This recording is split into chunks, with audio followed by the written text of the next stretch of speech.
El primer turno. Ya Rosendo Aguilera tiene un número, el 3785.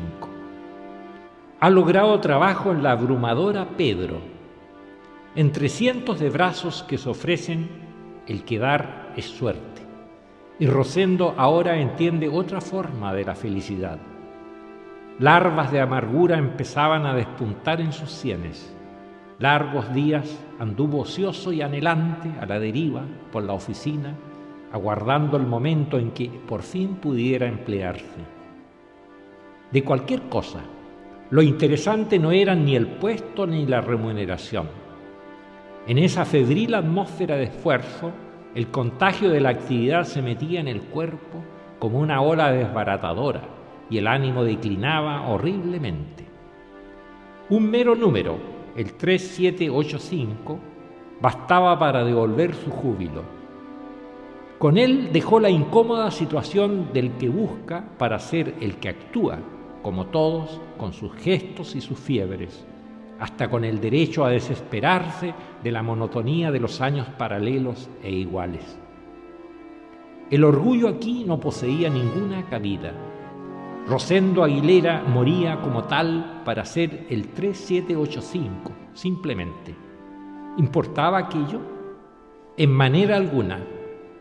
Si por un lado el hambre punzaba con su inclemente ademán y por el otro crecía la salvación a cambio de un nombre y un apellido, la elección era clara y él designaba su nuevo destino, el de 3785. ¿Qué puerta se abría en esta cifra? ¿La de la buena ventura o la de los infortunios? Cualquiera que fuese no significaba mayor atención para Rosendo, que únicamente deseaba trabajar y cobrar pronto el primer sueldo, después que se volcara el cielo. El dinero huyó de sus manos, casi no recordaba la suavidad de las monedas. La miseria le tornó seco y duro, y marchaba a su lado con desagradable constancia. Era feísima la miseria, olía mal, y su abrazo se parecía a un anillo de mar frío y brutal. Rosendo terminó por odiarla. Digo paz, dilo conmigo, digo paz, dilo conmigo. Sonríe la traba del labio plural, se abrazan el agua, la sed y la sal. Sonríe la traba del labio plural, se abrazan el agua, la sed y la sal. Digo paz, dilo conmigo, digo paz, dilo conmigo. Danzan el arado y el martillo puro, un aire sagrado repite el conjuro. Danzan el arado y el martillo puro, un aire sagrado repite el conjuro. Digo paz, dilo conmigo, digo paz, dilo conmigo. El 3785 sería su guirnalda y su verdadero rostro. 3785 para los jefes y su suerte, para las planillas de pago y su libertad del grillete de la pobreza. La pampa se extendía a su alrededor como desolada cáscara de fruto infernal. Rosendo Aguilera, listo para penetrar en el 3785, abandonando su nombre y apellido, revisaba su escaso equipaje en el camarote en que residía con otros hombres que, como él, venían del sur, dispuestos a morir de gris y de sol, para proseguir viviendo. Esa noche inauguraría acaso su definitivo rumbo. El 3785 de la sección Vigilantes iniciaría su jornada a breve plazo. Era sencilla, se reducía a cuidar el sitio de trabajo que le fijaran, pero en ello dos problemas grabarían su conciencia: la extrema perspicacia que debía mantener y la noche que debía vencer no solo contra su sueño, sino que también contra los embrujos que la soledad fraguaba. Oyó relatos tétricos que hablaban de vigilantes muertos por dedos fantasmales, de vigilantes enloquecidos por ciertos ruidos nocturnos, de vigilantes que preferían el hambre a continuar en sus puestos. Mas Rosendo disponíase a triunfar del miedo y de la miseria. Su ropa, liviana para combatir el frío de la noche pampina, le preocupaba demasiado. Puerilmente surcíala como si con esto pudiera menguar el pinchazo del hielo. Le absorbía la idea de sufrirle y examinaba su chaqueta minucioso y reposado. Terminado que hubo, se encaminó a la cantina y comió rápidamente sin reparar en la charla que sus compañeros de mesa sostenían. Quería, antes de lanzarse al trabajo, contemplarse detenidamente hacia adentro, aquietarse y ponerse de acuerdo consigo mismo. Luego su cabeza no ofrecería lugar sino a las sombras. Se caló el sombrero y, como en sus lejanos buenos tiempos de paseante despreocupado, se metió las manos en los bolsillos y recorrió la calle principal de la Pedro con el propósito de acopiar la serenidad precisa para su próximo oficio. Enternecía la paz de la calle. Algunos camiones polvoreaban la noche indecisa. Andaba el viento de carrera y en el cielo las estrellas semejaban un manchón de abejas azules. Rosendo Aguilera todavía no era el 3785. Tal vez por esto es que aún retenía retazos de su vida pasada. En esta hora se agolpaban en su frente caras perdidas, frases, escenas borrosas. Sus pasos eran los de un borracho interior. Digo paz, dilo conmigo. Digo paz, dilo conmigo. Cuando juzgó oportuno, se dirigió a la oficina donde le destinarían. Llegó con bastante adelanto. Dos empleados comentaban un robo reciente en la planta. Se trataba de un motor y conjeturaban a grandes voces. Rosendo curioseó la oficina. Entró el inspector. Anotó el nombre y apellido que no repetiría y el otro el que adquiría cuerpo, el 3785. Enseguida lo condujo al sitio que vigilaría. El 3785 antes visitó la planta. Sus huesos negros de animal fabuloso le impresionaron. Mas, en este instante, bajo la densidad de las sombras, lograban contornos terribles y un vaho de horror emanaba de las máquinas. El 3785 sintió un temblor naciente en su cuerpo.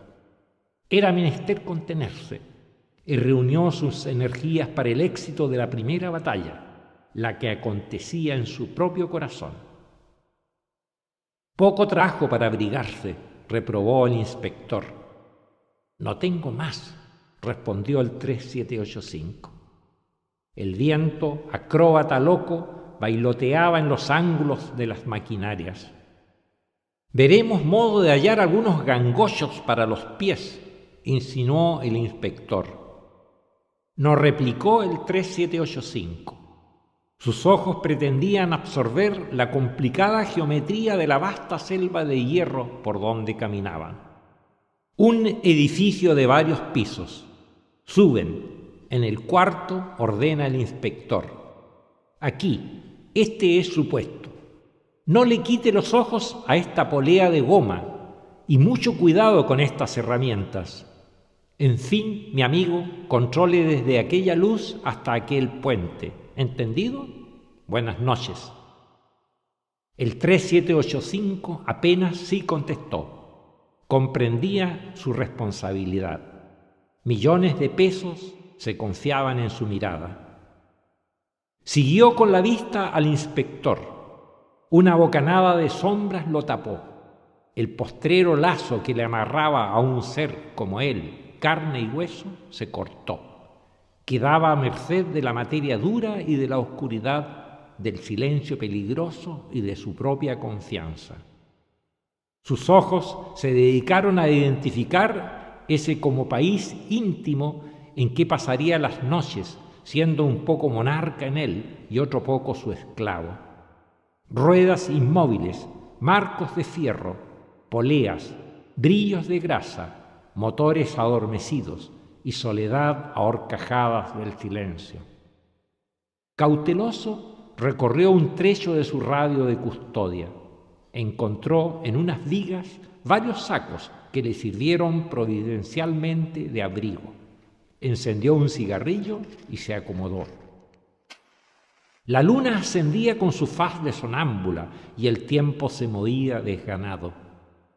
El pensamiento del 3785 se pobló de evocaciones. El perfil de la pequeña Lina descendía como una niebla amable. La silueta de su madre la percibía asociada a su amplio chal negro. Calles de Santiago que se caracterizaban por una esquina, por una música sentimental, por un beso rápido en bocas que se le ocurrían extraviadas para siempre, sombrearon su memoria. Forzado a mirar, a levantar con sus pupilas un cerco de resguardo a tanta pieza callada y cuantiosa, dejarse golpear por los recuerdos era lo único posible. Al 3785 lo flechaban despiadados.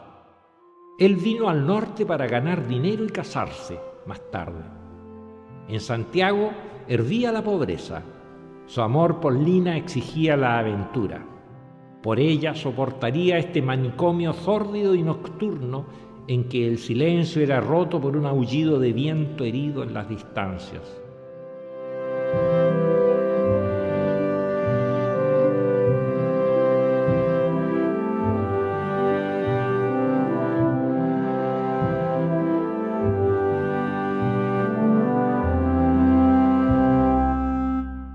Se trizaron algunas horas.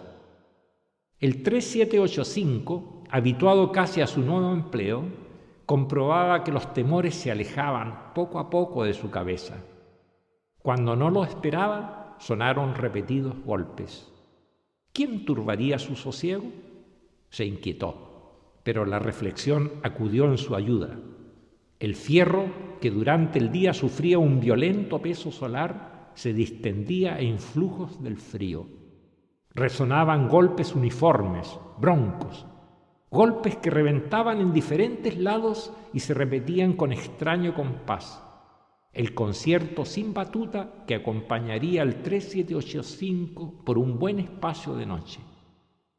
En el silencio gigantesco de la pampa, los golpes trituraban el alma del desierto. El eco se desprendía hacia las sombras, como un duendecillo travieso. Los golpes iluminaron la imaginación del 3785 con una risueña esperanza. Descubriría al ladrón del motor. Los jefes premiarían su sagacidad. Ascendería. Las manos de Lina avanzarían rápidamente a las suyas para el dulce nudo amoroso. Este pensamiento le sirvió de aliciente por bastantes minutos. Adueñado el 3785 de su papel, no titubeó en averiguar la razón de una luz que temblaba como a 100 metros de distancia. Bajó. La quietud ennegrecía los nervios. El frío. Qué deseos de que las máquinas gritaran, de que se movieran aplastando el silencio. El 3785 calculaba los millones de pesos que allí se reunían. Con tantos billetes, ¿qué acariciadora fogata se podría encender? Penetró a un galponcillo en que lo único viviente era un fuego sobre el que temblequeaba un tarro parafinero lleno de agua. Varias banquetas rústicas. A regular alcance, el molino vomitaba su polvo agresivo. El 3785 se acercó al fuego y se solazó con largura. Impensadamente se vio rodeado de obreros que provenían de los pisos subterráneos del molino. Un pañuelo les cubría la cara, como a los bandoleros, salvándose únicamente los ojos. El polvo blanqueaba sus ropas como una segunda vestimenta. Reían con brutalidad. Sin ceremonia se distribuyeron. Portaban loncheros rojos, azules, verdes. Una vez que hirvió el agua, se preparó cada uno el té en tarros de conservas. Bebían el líquido y mascaban su pan con despreocupación. Alguno le pasó un tarro de té. El 3785 lo aceptó. Y fuera de esto no trabó ninguna ligazón con estos hombres que permanecieron sujetos a un cuento infantil que uno de ellos, un vejete con ojillos de perro diablo, contaba animado por absurda ternura. El 3785 dudaba que estos pampinos, todo contundencia, se recrearan en forma tan ingenua. El polvillo del caliche se asentaba en sus pulmones y los roía. Sus manos eran aptas, más que para la caricia, para la herramienta golosa de costras. Y, sin embargo, oían con aire pueril el simplísimo relato. La bruja amenazó a la princesa: te convertiré en rana por orgullosa. El viento andaba riéndose en un arbitrario ir y venir por la pampa. Bien hecho, por desgracia. La princesa lloraba y no aceptaba, claro, el papelito de rana. Era el castigo de Dios. El fuego pretendía asaltar el cielo. La bruja no tuvo nada que ver y mirándola con rabia la volvió el animal verdoso y tonto. Bonita quedaría. Transcurría la narración en medio de exclamaciones y comentarios. El 3785 optó por retirarse. Sonó una campana. Los obreros continuarían su faena. Un día sus pulmones serían un estropajo y entonces espaldas sanas ofrendarían su tributo. La fogata disminuía, no el fantasma del hielo. El 3785 retornó al piso que cuidaba. Los golpes proseguían. La aurora levantó sus banderas. La pampa se distinguía débilmente. Una aguda sensación de alas caídas. De su mirador, el 3785 atisbó la ascensión del día. Pensó al azar en una canción, escuchada en un mitin, en que se comparaba con el amanecer a la nueva vida que los pobres anhelaban. Como el amanecer, una claridad limpia, una rojez sutil, una franja luminosa alrededor del mundo. Después se tuteó con el sol.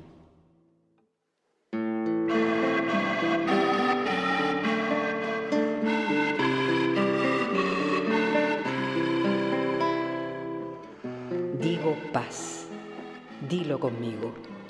Sonríe la fragua del labio plural. Se abrazan el agua, la sed y la sal. Digo paz, dilo conmigo. Danzan el arado y el martillo puro. Un aire sagrado repite el conjuro. Digo paz, dilo conmigo.